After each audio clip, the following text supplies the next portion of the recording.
Hello everyone, welcome back to our channel. In today's video, I'm gonna show you how to change your email address on the Forever 21 website using your phone.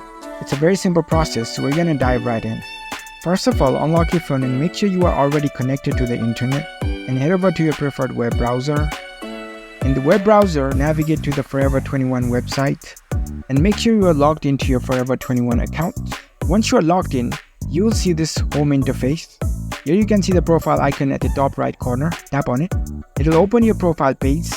If you scroll down, you can see the profile section and you can see the edit option right beside it. So tap on edit. Now you can make changes to your profile details. So in order to change your email address, here you can see the email section. Tap on it. Remove this old email and enter your new email address. Also enter your existing password. And once you're done, here you can see the save button. Tap on it. And there you go. You've successfully changed the email address of your Forever 21 account. If you found this video helpful, don't forget to give this video a thumbs up and subscribe to our channel for more tech tips. Thank you for watching.